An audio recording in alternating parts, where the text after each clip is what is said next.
ঘোড়া নিয়ে আগাইলেন, আগাইতেছে আগাইতেছে, কাফের যত সামনে পড়ে তলোয়ারের সামনে পইরা যেমনি ভাবে মানুষ অর্ধেক হয়ে যায় তেমনি ভাবে তলোয়ার লাগলে অর্ধেক হয়ে যায়।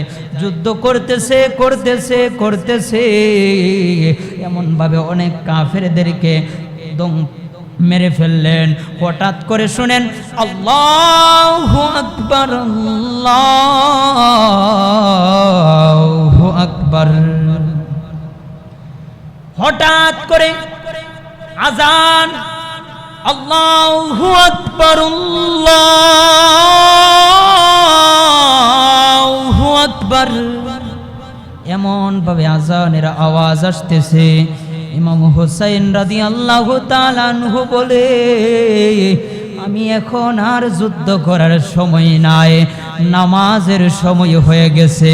আল্লাহু আকবার। ইংদিমিং টাইমে কাফেররা ঘেরাও করে ফেললেন। যে কাফেররা বলতেছেন এমনি ভাবে আলীর বেটার সঙ্গে পারা যাবে না। আল্লাহু আকবার।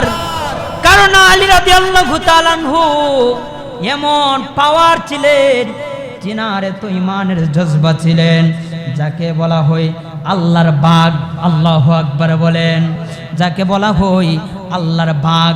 আলী রাদিয়াল্লাহু তাআলা আনহুর সন্তান ইমাম হুসাইন রাদিয়াল্লাহু তাআলা আনহু এমন ভাবে আগাইলেন, কাফেররা বলে এইভাবে পারা যাবে না, সকলে গ্রাউ করো। গ্রাউ কইরা প্রত্যেকে তোমরা তীর মারো। নাউজুবিল্লাহ বলেন। হাই হাই, তীর যখন মারলো ইমাম হুসাইন রাদিয়াল্লাহু তাআলা আনহুর শরীরটারে খণ্ড বিচ্ছিন্ন করে ফেললো। একটা তীর না, দুইটা তীর না রে বাবা, 70টা তীর মতন তোরে আরো বেশি। বল্লমের আঘাত, তলোয়ারের আঘাত, শরীরটারে ছিন্ন বিচ্ছিন্ন কইরা ফালাইলো। তারপর ইমাম হুসাইন রাদিয়াল্লাহু তাআলা আনহু বলে, ও ইয়াজিদের দল, তোমরা শোনো, আমি হুসাইনকে 2 রাকাত নামাজ পড়ার সুযোগ দাও। আল্লাহু আকবার। আরো জোরে বলেন আল্লাহু আকবার।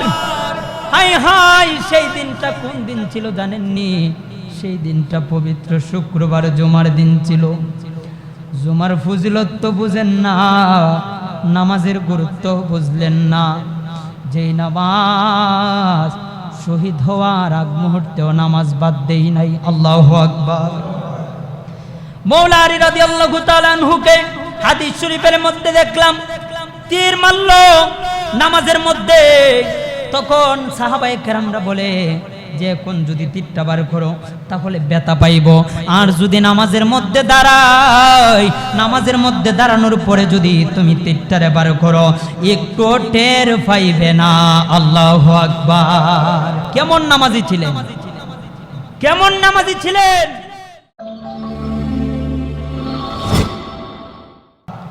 এই মাসের নাম হলো মুহররম মাস। কি মাস? মুহররম মাস। মুহররম মাসে অনেক ইতিহাস জড়িয়ে আছে। এই মুহররম মাসে নবীর আওলাদ ইমাম হুসাইন রাদিয়াল্লাহু তাআলা আনহু কারবালার ময়দানে শহীদ হয়েছে। কথা বলেন ঠিক না বেটি? ইমানের চেতনা, আজকে আমাদের এই চেতনা নাই। আজকে আমরা যেমনে মনে চাই তেমনি চলি, যেমনে মনে চাই তেমনি যাই। তবে আমরা হচ্ছে সেই মুসলমান, সেই জাতি কখনো বাতিলদের সামনে মাথা নত করে নাই। কথা বলেন ঠিক না বেঠি? আপোষ করে নাই। তো আল্লাহ পাক রব্বুল আলামিন কোরআনুল কারীমের মধ্যে বলেন, বিসমিল্লাহির রহমানির রহিম। ইন্না ইদ্দাতাশ শুহুরি ইনদাল্লাহি 12 শাহরান ফি কিতাবিল্লাহি ইয়াওমা في كتاب الله يوم خلق السماوات والأرض ওয়াল আরদু মিনহা আরবাআতু হুরুম। জোরে বলেন সুবহানাল্লাহ। আল্লাহ পাক রব্বুল আলামিন বলেন, নিশ্চয়ই আমি আল্লাহর নিকট কিতাব, আসমানি কিতাব, এই আসমানি কিতাব এমন একটা কিতাব যেই কিতাবের মধ্যে কোনো ভুল নাই। পৃথিবীর মধ্যে সব বইয়ের মধ্যে ভুল থাকতে পারে রে বাবা, কিন্তু আল্লাহর কোরআন, এই কোরআনের মধ্যে কোনো ভুল নাই। কথা বলেন ঠিক না বেঠিক? আল্লাহ আয়াত নাজিল করে দিলেন, জালিকাল কিতাবু লা রাইবা ফি। আল্লাহু আকবার বলেন। আল্লাহ বলেন, এটা এমন একটা গ্রন্থ, এটা এমন একটা কিতাব, এই কিতাবের মধ্যে কোনো ভুল নাই। পৃথিবীর সকল বইয়ের মধ্যে ভুল থাকতে পারে, পৃথিবীর যত বড় বড় লেখক কন না কেন, যে দুইটা বই লেখক না কেন, শেষ পৃষ্ঠার মধ্যে লিখে দেয় যে আমার ভুল হইতে পারে, যদি ভুল হই ভুলটারে দড়িয়ে দেন। কথা বলেন ঠিক না বেঠিক? কিন্তু আল্লাহ বলেন, আমার কিতাব, এই কিতাবে কোনো ভুল নাই। এই কিতাব এমন একটা কিতাব, এই কিতাব যদি আমি পাহাড়ে নাজিল করতাম তাহলে পাহাড় জ্বলে পড়ে সারকার হয়ে যাইত।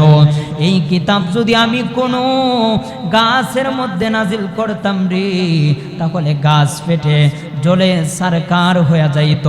এই কিতাব আমি আমার বন্ধু রহমাতুল লিল আলামিন নবীর উপরে নাজিল করেছি। জোরে বলেন সুবহানাল্লাহ। এবার আসেন মুহররম মাস। আল্লাহ বলেন, নিশ্চয় আমি আল্লাহর কাছে সকল মাসই দামি, সকল মাসই আমি আল্লাহর। তবে 4টা মাস আছে রে, এই 4টা মাস হলো আমি আল্লাহর কাছে সবচাইতে বেশি দামি। জোরে বলেন সুবহানাল্লাহ।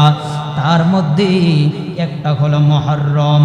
দেখেন আল্লাহর এই হাদিস শরীফের মধ্যে কি এসেছে, আন আবি হুরায়রা রাদিয়াল্লাহু তাআলা আনহু ক্বালা রাসূলুল্লাহ সাল্লাল্লাহু আলাইহি ওয়াসাল্লাম, আফদালুস সিয়ামি বা'দা শাহরি রমাদান শাহরুল্লাহি মুহররম ওয়া ইন্না আফদালাস সালাতি বা'দাল ফুরুদাতি সালাতুম মিনাল লাইল। জোরে বলেন সুবহানাল্লাহ।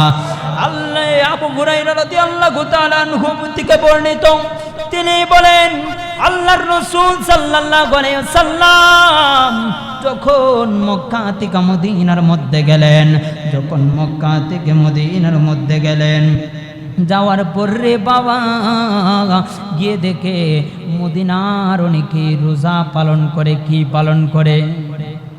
রোজা পালন করে।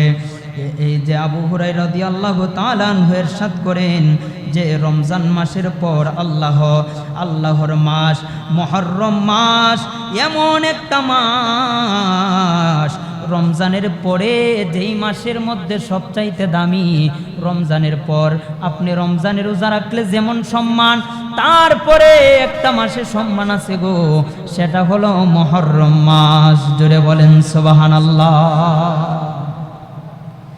যে আবু হুরায়রা রাদিয়াল্লাহু তাআলা আনহু বলতেছেন, আল্লাহর রাসূল সাল্লাল্লাহু আলাইহি সাল্লাম বলেছেন যে রমজান মাস এমন একটা মাস, এই মাসের মধ্যে যদি আপনি রোজা রাখেন তাহলে অনেক সওয়াব। তেমনি রমজানের পরে এই মুহররম মাস এমন একটা মাস, এই মাসে যদি আপনি রোজা রাখেন তাহলে অনেক সওয়াব। জোরে বলেন সুবহানাল্লাহ। আরো জোরে বলেন না সুবহানাল্লাহ। মুহররম মাসে অনেক ফজিলত আছে, তো আমরা একটু মনোযোগ দিয়ে শুনি। আল্লাহ পাক রব্বুল আলামিন কুরআনুল কারীমের মধ্যে বলেন, সূরা তাওবার 37 নম্বর আয়াত, 35 নম্বর আয়াত, 34 নম্বর আয়াতের মধ্যে আল্লাহ কি বলেন দেখেন, একটু মনোযোগ দিয়ে শুনেন। বিসমিল্লাহির রহমানির রহিম। এটা গেল কোরআনের মধ্যে আল্লাহ পাক রব্বুল আলামিন বলেছেন। এবার আসেন হাদিসের মধ্যে কি এসেছেন। আল্লাহর রাসূল সাল্লাল্লাহু আলাইহি সাল্লাম বলেন, ক্বালা আন আবি আব্বাস রাদিয়াল্লাহু তাআলা আনহু ক্বালা কদিমনা সাল্লাল্লাহু আলাইহি ওয়াসাল্লাম আল মদিনাতি ফারায়াহু দাতি। আল্লাহর রাসূল সাল্লাল্লাহু আলাইহি ওয়াসাল্লাম যখন মক্কা থেকে মদিনায় গেলেন, তিনি বলেন আল্লাহর রাসূল সাল্লাল্লাহু আলাইহি ওয়াসাল্লাম মদিনায় আগমন করে দেখতে পেলেন ইহুদিগণ আশুরার দিন রোজা রাখে। যারা ইহুদি তারা আশুরার দিন রোজা রাখে। কি রাখে? রোজা। আশুরার দিনটা এমন একটা গুরুত্বপূর্ণ দিন। তখন আল্লাহর রাসূল জিজ্ঞাসা করলেন ইহুদিদেরকে যে তোমরা কেন আশুরার দিন রোজা রাখো? তখন ইহুদিরা বলল যে এই দিনে আমরা মুক্তি পেয়েছি। জোরে বলেন সুবহানাল্লাহ। এই জন্য ওনারা রোজা রাখে। তো আমরা আশুরার দিন একটা রোজা রাখবো না।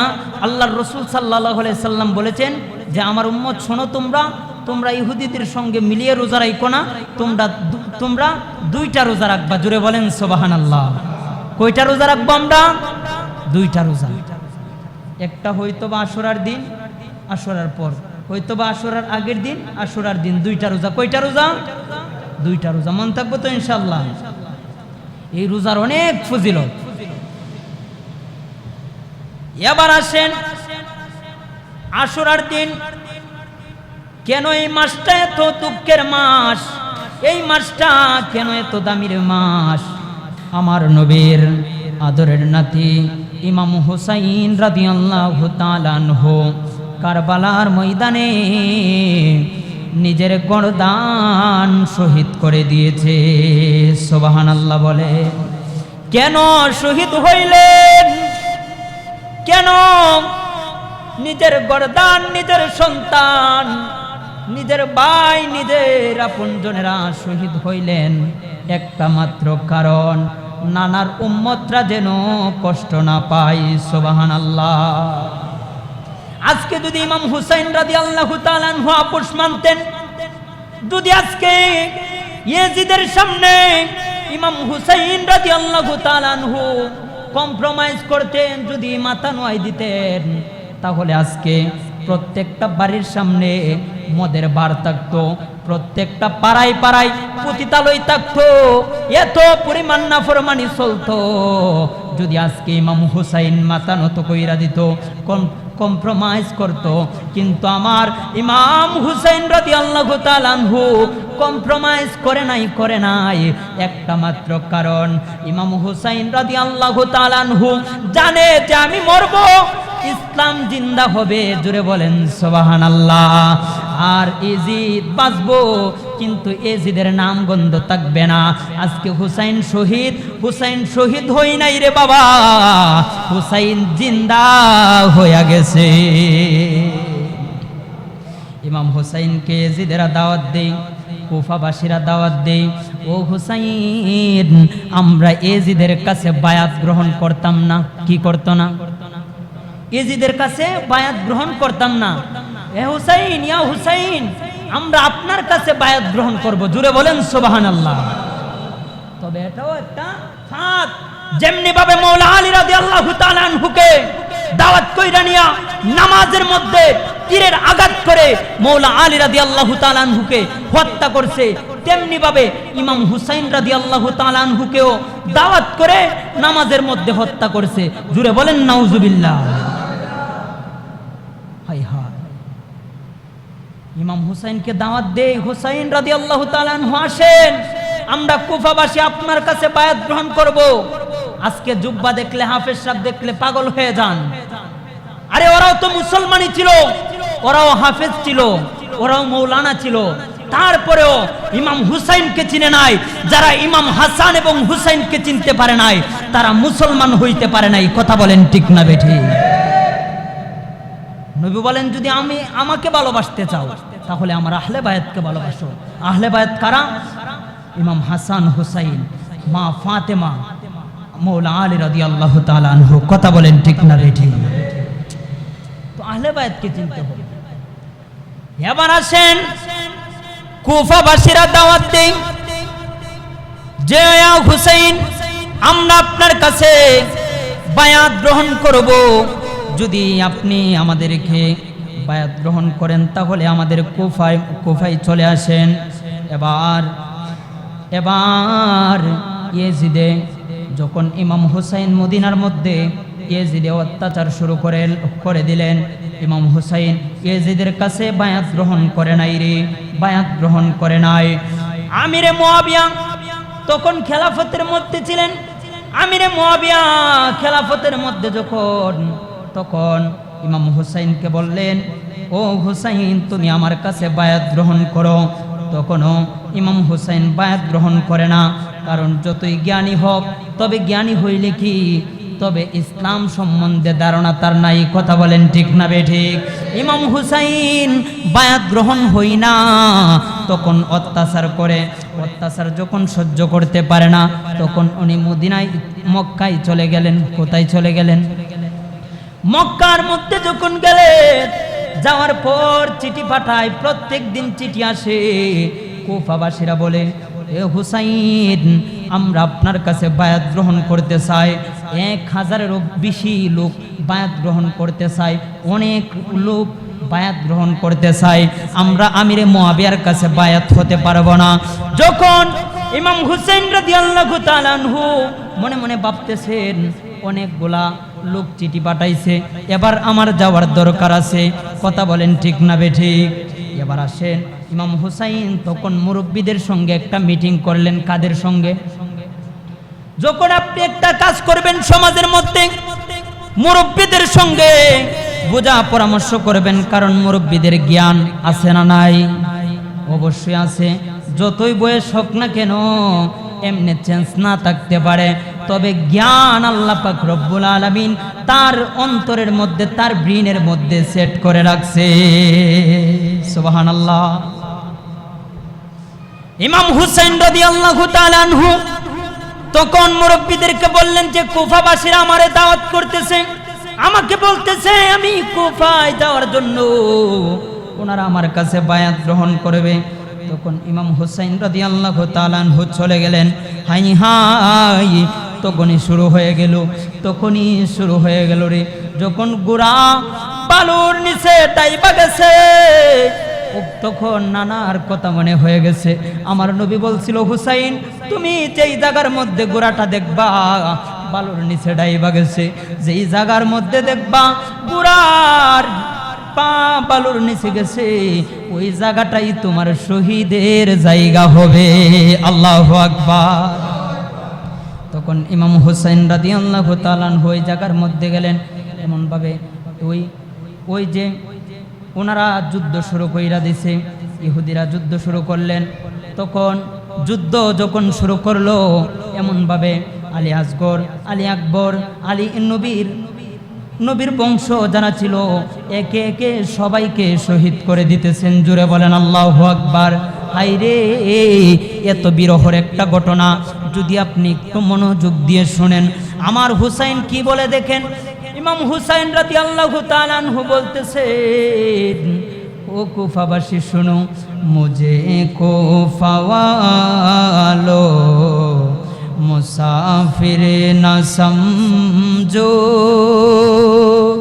मैं आया नहीं हो बुलाया गया हो। যে কুফাবাসী তোমরা শোনো, আমি ইমাম হুসাইন আসতে চাই নাই, আমাকে বলা হয়েছে আসার জন্য। সুবহানাল্লাহ বলেন। আমার সাথে সাথে বলবেন একটু, মুঝে কো ফওয়ালো মুসাফির না সমঝো, मैं आया नहीं हो बुलाया गया हो, मुझे को फवालो मुसाफिर न समझो, मैं आया नहीं हो बुलाया गया, के मेहमान बना कर सताया गया हूँ कि मेहमान बना कर सताया गया हूँ मैं रोया नहीं हो रुलाया गया हो কুফাবাসী আমি কাঁদিতে চাই নাই তবে আমাকে কাঁদানো হয়েছে হে কুফাবাসী আমি কাঁদিতে চাই নাই আমাকে কাঁদানো হয়েছে আল্লাহু আকবার বলবেন না তারপরে কি বলতেছেন দেখেন मुक़द्दर में है हो हौज़ कौसर का पीना मुक़द्दर में है हो हौज़ कौसर का पीना मैं प्यासा नहीं हो पिलाया गया हो अल्लाहु अकबर बोलें যে ইমাম হুসাইন বলতেছেন আমার এই পানির দরকার নাই আমার জন্য হাউজে কাউসারের পানি অপেক্ষা করতেছে জুড়ে বলেন সুবহানাল্লাহ হায় হায় হাউজে কাউসারের পানি অপেক্ষা করতেছে যখন সবাই শহীদ হয়ে গেলেন আমি খুব সংক্ষিপ্তভাবে বলতেছি কারণ কিছুক্ষণ পর আমি কিছু গুরুত্বপূর্ণ কথা বলবো সংক্ষিপ্তভাবে বলতেছি তবে দেখেন সবাই শহীদ হয়ে গেল তখন ইমাম হুসাইন ঘোড়া নিয়ে যুদ্ধের ময়দানে আগাইলেন ইমাম হুসাইন যখন যুদ্ধের ময়দানে ঘোড়া নিয়ে আগাইলেন তখন কাফেররা মনে মনে চিন্তা করতেছে হায় হায় এমন ভাবে আসতেছে মনে হইতেছে মৌলা আলী রাদিয়াল্লাহু তাআলা আনহু জুরে বলেন আল্লাহু আকবার এমন ভাবে আসতেছে তলোয়ার হাতের মধ্যে নিয়ে আসমানের মধ্যে যেমন ভাবে বিজলি দিলে চমকে ওঠে তেমনি ভাবে তলোয়ারটা চমকে উঠে গেলেন জোরে বলেন আল্লাহু আকবার ইমাম হুসাইন রাদিয়াল্লাহু তাআলা আনহু ঘোড়া নিয়ে আগাইলেন আগাইতেছে কাফের যত সামনে পড়ে তলোয়ারের সামনে পইরা যেমনি ভাবে মানুষ অর্ধেক হয়ে যায় তেমনি ভাবে তলোয়ার লাগলে অর্ধেক হয়ে যায় যুদ্ধ করতেছে এমন ভাবে অনেক কাফেরদেরকে দম মেরে ফেললেন হঠাৎ করে শুনেন আল্লাহু আকবার আল্লাহু আকবার হঠাৎ করে আযান আল্লাহু আকবার আল্লাহু আকবার এমন ভাবে আযানের আওয়াজ আসতেছে ইমাম হুসাইন রাদিয়াল্লাহু তাআলা আনহু বলে আমি এখন আর যুদ্ধ করার সময় নাই নামাজের সময় হয়ে গেছে আল্লাহু আকবার ইন দি মিন টাইমে কাফেররা ঘেরাও করে ফেললেন যে কাফেররা বলতেছেন এমনি ভাবে আলীর বেটার সঙ্গে পারা যাবে না আল্লাহু আকবার কারণ আলী রাদিয়াল্লাহু তাআলা আনহু এমন পাওয়ার ছিলেন জিনারে তো ঈমানের জজবা ছিলেন যাকে বলা হয় আল্লাহর বাগ আল্লাহু আকবার বলেন যাকে বলা হয় আল্লাহর বাগ আলী রাদিয়াল্লাহু তাআলা আনহুর সন্তান ইমাম হুসাইন রাদিয়াল্লাহু তাআলা আনহু এমন ভাবে আগাইলেন কাফেররা বলে এইভাবে পারা যাবে না সকলে গ্রাউ করো গ্রাউ কইরা প্রত্যেকে তোমরা তীর মারো নাউজুবিল্লাহ বলেন হায় হায় তীর যখন মারলো ইমাম হুসাইন রাদিয়াল্লাহু তাআলা আনহুর শরীরটারে খণ্ড বিচ্ছিন্ন করে ফেললো একটা তীর না দুইটা তীর না রে বাবা 70টা তীর মতন তোরে আরো বেশি বল্লমের আঘাত তলোয়ারের আঘাত শরীরটারে ছিন্ন বিচ্ছিন্ন কইরা ফালাইলো তারপরে ইমাম হুসাইন রাদিয়াল্লাহু তাআলা আনহু বলে ও ইয়াজিদের দল তোমরা শোনো আমি হুসাইনকে 2 রাকাত নামাজ পড়ার সুযোগ দাও আল্লাহু আকবার আরো জোরে বলেন আল্লাহু আকবার হায় হায় সেই দিনটা কোন দিন ছিল জানেননি সেই দিনটা পবিত্র শুক্রবার জুমার দিন ছিল। জুমার ফজিলত তো বুঝেন না, নামাজের গুরুত্ব বুঝলেন না। যেই নামাজ শহীদ হওয়ার আগ মুহূর্তেও নামাজ বাদ দেই নাই। আল্লাহু আকবার। মাওলা আলী রাদিয়াল্লাহু তাআলা আনহুকে হাদিস শরীফের মধ্যে দেখলাম তীর মারল নামাজের মধ্যে। তখন সাহাবায়ে কেরামরা বলে যে কোন যদি তীরটা বার করো তাহলে ব্যথা পাইব, আর যদি নামাজের মধ্যে দাঁড়াই, নামাজের মধ্যে দাঁড়ানোর পরে যদি তুমি তীরটারে বার করো একটু টের পাইবে না। আল্লাহু আকবার। কেমন নামাজি ছিলেন, কেমন নামাজি ছিলেন। আজকে আমাদের সামনে যদি একজন কাশি দেয়, একজন যদি একটু কথা বলে, তাহলে আমরা বিরক্ত হয়ে যাই, নামাজ মনে চাই নামাজ বাদ দিয়ে তারে মসজিদ থেকে বাইর করে দিতে। কথা বলেন ঠিক না বেঠিক? আমরা কেমন মুসলমান? আমাদের ইমানের পাওয়ার কি, আমাদের ইমানের শাখা কি, আমরা ইমানে কি সেটাই বুঝি না। ইমান মানে কি সেটাই বুঝি না। আগে নম্রভদ্র হতে হবে। কি হতে হবে? নম্রভদ্র হতে হবে। দেখেন ইমাম হুসাইন রাদিয়াল্লাহু তাআলা আনহু যখন এতগুলা শরীরের মধ্যে আঘাত, তারপরেও ইজিদের দলদেরকে বলে, ও ইজিদেরা তোমরা শোনো, আমি হুসাইনকে 2 রাকাত নামাজ পড়ার সুযোগ দাও। জোরে বলেন সুবহানাল্লাহ। 2 রাকাত নামাজ পড়ার সুযোগ দাও। ইমাম হুসাইন রাদিয়াল্লাহু তাআলা আনহু নামাজের মধ্যে গেলেন। নামাজের মধ্যে কাফেররা মনে মনে ভাবতেছে মনে হয় ইমাম হুসাইন দেরি করবে নামাজে দাঁড়াইয়া। না না না, ইমাম হুসাইন দেরি করে নাই। অন্য সময় যত দেরিতে নামাজ করতো রে বাবা, আজকে অনেক তাড়াতাড়ি নামাজটা কইরা ফেলাইছে। আল্লাহু আকবার।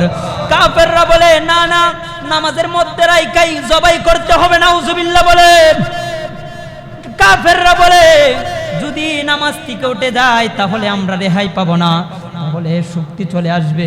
নামাজ থেকে যদি উঠা যায়, সেজদা থেকে যদি উঠা যায়, তাহলে আমরা কাফেররা কোলাইতে পারবো না, কারণ সে হলো মৌলা আলীর বেটা।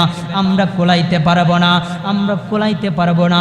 ইহুদিরা তখন, ওই সীমানের দলেরা তখন ইমাম হুসাইন রাদিয়াল্লাহু তাআলা আনহুকে নামাজের মধ্যেই জবাই কইরা দিলেন। নাউজুবিল্লাহ। হাই হাই, যখন ইমাম হুসাইন রাদিয়াল্লাহু তাআলা আনহুর গলার মধ্যে ছুরিটা চালাইলেন, তখন আমার নবীজি জানে কোথায় ছিলেন রে। হাই রে, নবীর এত আদরের নাতি পৃথিবীর মধ্যে কোন খতিব সাহেব তার মিম্বর চাইরা অন্যকে বসতে দিবে না। আপনি যতই বড়ই চেয়ারম্যান হন, যত বড়ই এমপি হন, যত বড় মন্ত্রী হন, আমি যখন খতিব সাহেব, আমি যখন আমার মিম্বরে বইসা থাকবো, আমি কখনো আপনারে দিব না আপনি মিম্বরে বসার জন্য। কিন্তু আমার নবীজি তো ইমামুল মুরসালিন রে বাবা, আমার নবী তো হলো ইমামুল মুরসালিন।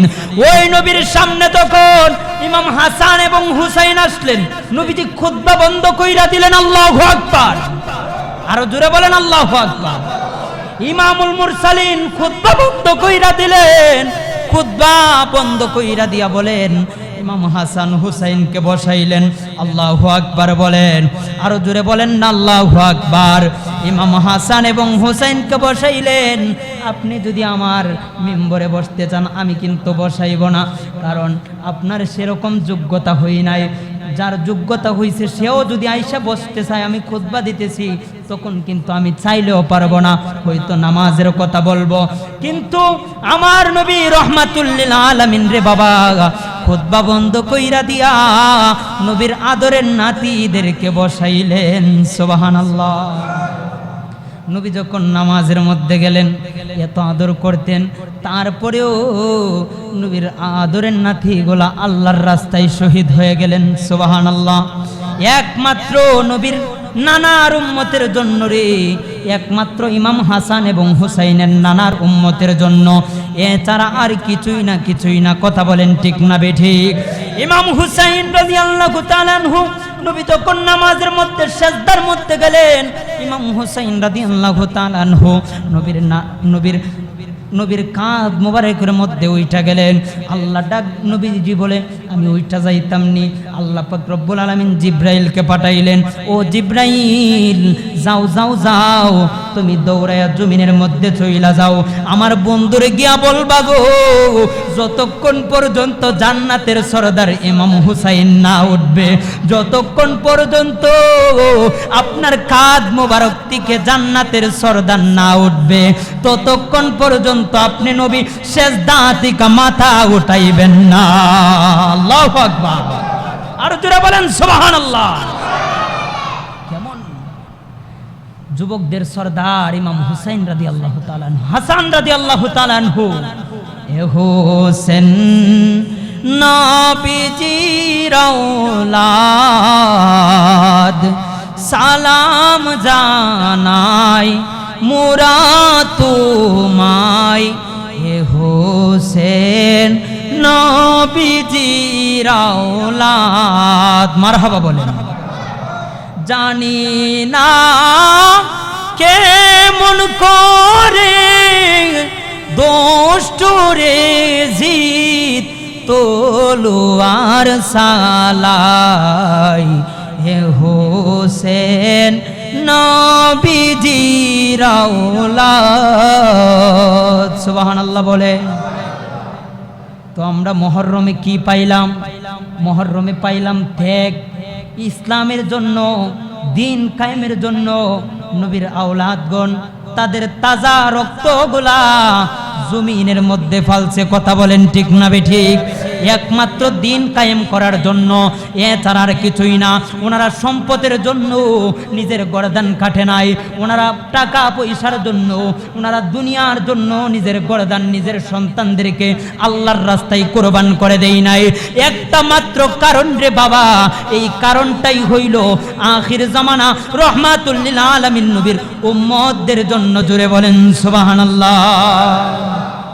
আজকে যদি ওনারা শহীদ না হইতো, তাহলে আজকে আমরা, আমাদের ঘরের পাশে থাকতো অনেক মদের বার, আমাদের এলাকায় পাড়ায় পাড়ায় ওপেনে জিনা চলতো।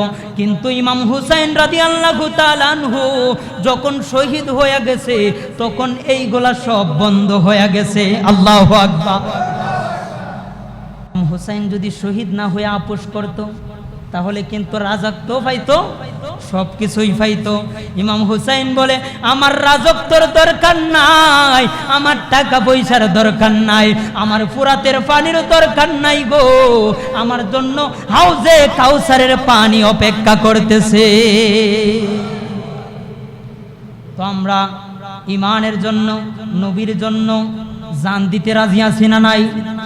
জবান খুলে বলেন আছি না নাই? এ বাবা, কে সেই ইমাম? কে সেই ইমাম হাসান এবং হুসাইন, যিনি হলেন জান্নাতি যুবকদের সরদার? জুড়ে বলেন সুবহানাল্লাহ। জান্নাতি কিন্তু বাবা মুরব্বীরা যাইতো না। কেডা যাইতো না? মুরব্বীরা যাইতো না। এবার প্রশ্ন করতে পারেন, হুজুর মুরব্বীরা যদি না যাই, তাহলে আমরা যারা মুরব্বী আছি আমাদের কি হবে? আমাদের কি হবে গো? জান্নাতে কোনো বয়স্ক লোক যাবে না, জান্নাতে সকলকে যুবক বানায়া আল্লাহ পাঠাইবে। জান্নাতে কোনো মুরব্বী থাকবে না, জান্নাতে যাদের 100 বছর তারাও যুবক হয়ে যাবে। জুড়ে বলেন সুবহানাল্লাহ। হাই হাই, সেই সময় যৌবনকাল আপনার জীবনেও ফুরাইতো না। এখন তো আমাদের যৌবন ফুরায় বৃদ্ধকাল চলে আসে। কিন্তু জান্নাতে যখন আপনি চলে যাবেন, আপনার যৌবন আর জীবনে শেষ হইতো না। সুবহানাল্লাহ। তো বাবা, এই মুহররম মাসে আমরা কি রাখবো? 2টা রোজা রাখবো। কয়টা রোজা রাখবো? হয়তোবা 9 মুহররম, 10 মুহররম 2টা, অথবা 10 মুহররম 11 মুহররম 2টা রোজা রাখবো ইনশাআল্লাহ। বলেন কারণ ইহুদিরা 2টা, একটা রোজা রাখে। একটা রোজা আমরা রাখবো না, আমরা 2টা রোজা রাখবো ইনশাআল্লাহ। বলেন। তো অনেকে আছে, আমরা এই মুহররম মাসকে কেন্দ্র করে অনেকগুলা কুসংস্কার, তারপরে অনেকগুলা শিরিক যেই বিষয়গুলো আছে এইগুলো আমরা অনেকেই করি, অনেক গ্রাম সাইড দিয়ে এইগুলা হই। এবার আসেন দেখেন, এটা কিন্তু বাংলাদেশ আহলে সুন্নাত ওয়াল জামাত এই বইটা অনেক পরিশ্রম করে এই বাংলাদেশ গাউসিয়া কমিটি, আহলে সুন্নাত ওয়াল জামাতের অন্যতম একটা কমিটি, সেটার নাম হলো গাউসিয়া কমিটি। এই গাউসিয়া কমিটি অনেক উপকার করতেছে মানুষদেরকে। এই বইয়ের নাম হচ্ছে আমল, বইয়ের নামটা আমার সঠিক এখন মনে নাই, তবে আমি পরবর্তীতে আমলে সালেহীন বইয়ের নামটা। অনেক সুন্দর একটা বই, এটার মধ্যে অনেক গুরুত্বপূর্ণ আলোচনা আছে। তো দেখেন আমরা যে কুসংস্কারগুলা করি এগুলা বেশি গ্রাম সাইড দিয়ে এগুলা হই। এবার আসেন দেখেন কি লিখতেছে